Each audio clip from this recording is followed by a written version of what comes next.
हाँ जी सर, आपका क्या अनुभव थोड़ा शेयर कीजिए। आप ये ham रेडियो में कैसे आपने आए और आपको किसी ने बताया ये चीज़ ये ऐसे होता है बोल के, तो उसके बारे में आप थोड़ा सा जानकारी दीजिए अपने। ओके। ये बहुत अच्छा सवाल है एक्चुअली। हैम रेडियो के बारे में मुझे किसी ने नहीं बताया। मैं जब कॉलेज में था तो मेरा हमेशा से साइंस और टेक्निकल चीज़ों के प्रति हमेशा से रुझान बहुत था। तो हमारे कॉलेज की लाइब्रेरी में एक साइंस समथिंग साइंस मैगजीन करके एक मैगजीन आती थी लाइब्रेरी में, मैं वो हमेशा पढ़ता था। तो उसमें एक बार एक सर्किट बना हुआ आया था एफएम रेडियो का, कि आप एफएम रेडियो को कैसे ट्रांसमिट कर सकते हैं और अपने एफएम जो रेडियोज़ हैं उसके ऊपर गाने सुन सकते हैं। तो मेरा बहुत मन हुआ कि बहुत से एफएम रेडियो होते हैं तो मैं भी एक एफएम रेडियो का स्टेशन बनाऊं। तो उसके ऊपर मैंने सर्किट बनाया, बहुत रिसर्च की, कुछ कमियां भी आई, हालांकि मुझे इलेक्ट्रॉनिक्स का नहीं ध्यान था कुछ भी। तो धीरे धीरे जब सर्च किया तो एक टाइम पे मुझे पता लगा कि ये इलीगल है। आप एफएम रेडियो का कोई भी ब्रॉडकास्ट जो है आप इस तरह से नहीं कर सकते लोगों को सुनाने के लिए।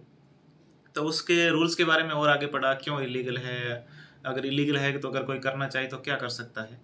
तो उसके बारे में धीरे धीरे पढ़ते पढ़ते मुझे एक दिन पता लगा कि एक हैम रेडियो तरह की कोई हॉबी होती है जो लाइसेंस्ड है और गवर्नमेंट उसकी अप्रूवल देती है। तो फिर उसके बारे में और ज़्यादा पढ़ा और धीरे धीरे इसके बारे में पता लगा।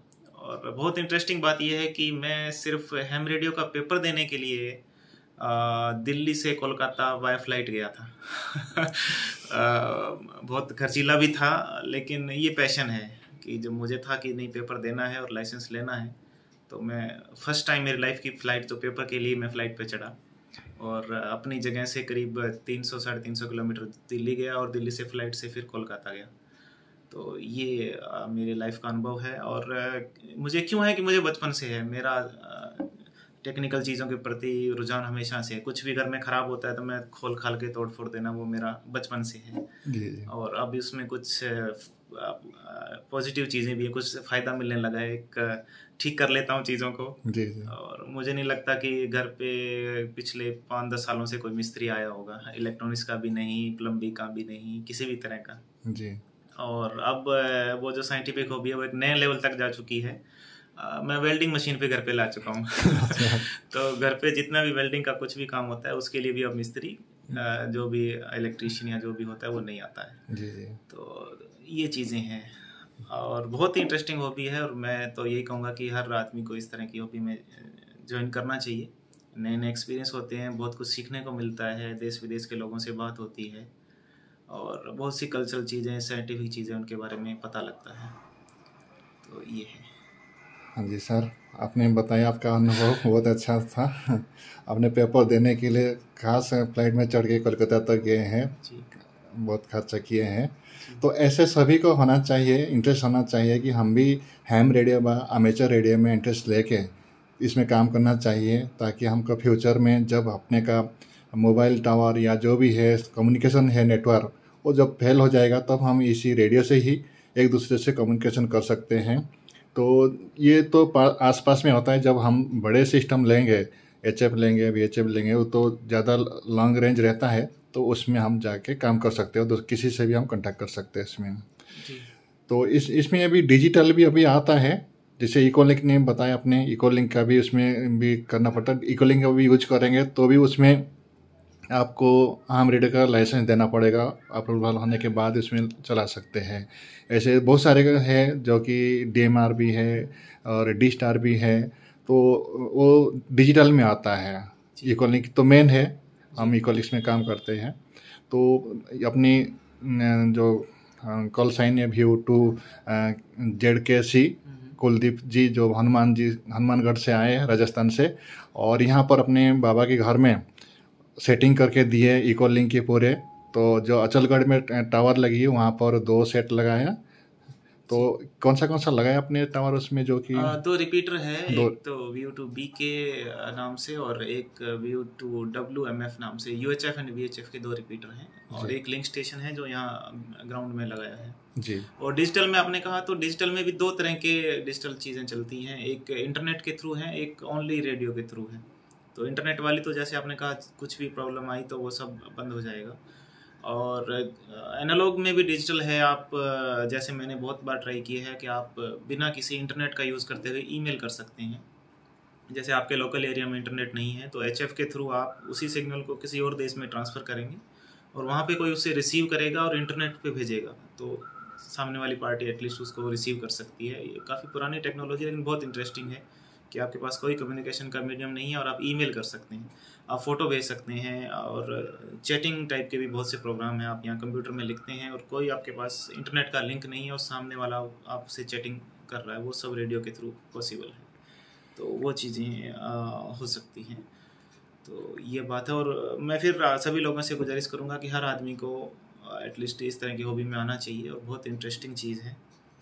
और एक प्रॉब्लम ये भी है कि बहुत से लोग लाइसेंस ले लेते हैं लेकिन उसके बाद उसे यूज़ नहीं करते हैं, वो सबसे बुरी चीज़ है। अगर आपने एक बहुत बड़ा अचीवमेंट लिया है, जिन लोगों को जिस चीज़ के बारे में पता भी नहीं है, आपने उसका पेपर दिया है, आपको गवर्नमेंट ने परमिशन दिया है, लाइसेंस दिया है, तो कम से कम आपको ऑन एयर आना चाहिए, लोगों से बात करनी चाहिए, और बहुत सारी एक्सप्लोर करने को बहुत सी चीज़ें होती है। ये चीज़ें मैंने कोरोना में बहुत एक्सपीरियंस की इस चीज़ को।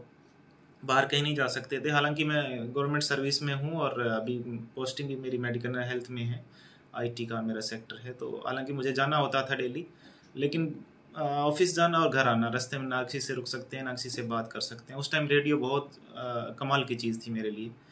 मैं बात करता था घर भी, जब भी शाम को आता था, सुबह जाने से पहले जब भी टाइम मिलता था। देश विदेश में लोग वहाँ के हाल बताते थे, किस तरह की पाबंदियाँ लगी हैं, क्या क्या वहाँ इलाज चल रहा है। तो उस टाइम मुझे पता लगा कि हाँ, जब प्रॉब्लम आती है तो आपके लिए कम से कम बात करने के लिए कितनी बढ़िया चीज़ है जी। तो इस तरह की आप हमेशा, आपको मैं यही सभी से फिर से गुजारिश करूँगा कि जिन लोगों को टेक्निकल इंटरेस्ट है और नहीं भी है तो आपको लेना चाहिए। और आज के टाइम तो इंटरनेट है, आप बिना हैंडसेट लाए आप उस चीज़ को एक्सपीरियंस कर सकते हैं। आपको अच्छा लगता है तो आप हैंडी परचेज कर सकते हैं। और यहाँ तो BK और गुजरात में तो रिपीटर भी बहुत है, मेरे यहाँ तो कोई है ही नहीं। मेरे से अगर आप एयर डिस्टेंस पे माने तो दिल्ली करीब 350 या 400 किलोमीटर है, नियरेस्ट हैम मेरे पास वहीं है और आसपास कोई हैम नहीं है। तो अगर मैं कर सकता हूँ तो कोई भी कर सकता है। और सर, घर की सेवा और गवर्नमेंट की ड्यूटी करने के बाद भी मैं अगर टाइम निकाल सकता हूँ तो कोई भी कर सकता है और सभी को करना चाहिए। और मुझे यहाँ पे सेवा करने का मौका मिला और BK क्लब स्टेशन ने, यशवंत भाई ने, आपने सबने बहुत सहयोग किया और ये 3 स्टेशन लगाने का मौका मिला, ये मेरे लिए बहुत सौभाग्य की बात है। धन्यवाद। थैंक यू सर, आपने बहुत से इसके बारे में बताया है और आपने आके हमको तो इसकी माने डिजिटल में इतनी नॉलेज नहीं था।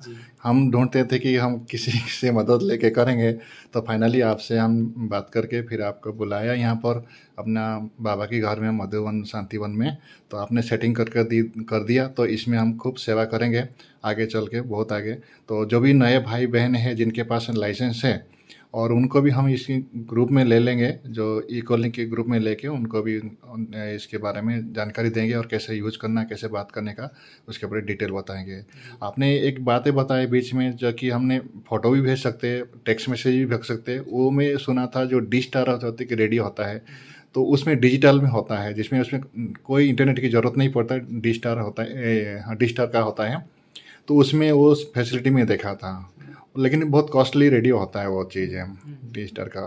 तो आइकॉन कंपनी का, जापान कंपनी का, तो उसमें हो जाता है, उसमें बिना नेट से चल जाते हैं सारा चीज़। नहीं, उसके लिए वो D-Star वो इंटरनेट बेस्ड हॉबी है, उसमें आपको इंटरनेट चाहिए। अगर D-Star DMR रेडियो आपको यूज़ करने हैं तो उसमें इंटरनेट चाहिए। जबकि मैं जिसकी बात कर रहा हूँ वो SSTV टेक्नोलॉजी है, स्लो स्कैन टेलीविज़न। वो इन रेडियो के थ्रू भी आप इमेज भेज सकते हैं, और HF के सेट हैं तो वर्ल्ड वाइज इमेज भेज सकते हैं। बहुत से फ्रीक्वेंसीज है जहाँ पे चैटिंग होती है, इधर से हाय हेलो लिख के फ़ोटो के थ्रू भेजते हैं और दुनिया में उसको रिसीव करते हैं। फिर उसका रिप्लाई भी थैंक यू या कुछ भी, वहाँ की फ़ोटो, वहाँ का कोई मंदिर या कोई कल्चरल चीज़ जो भी वो शेयर करना चाहें तो वो रिप्लाई में वो फ़ोटो भेजते हैं। तो वो एनालॉग में भी चलता है। बहुत अच्छी चीज़ है, बहुत सी चीज़ें एक्सप्लोर करने को है, बताने को बहुत कुछ नहीं बताया जा सकता। जब लोग आएंगे, इंटरेस्ट शेयर करेंगे तो बहुत कुछ उनको देखने को मिलेगा। थैंक यू फाइनली आपको। और आपका आज जाने का डेट हो गया, तो यहीं रखते।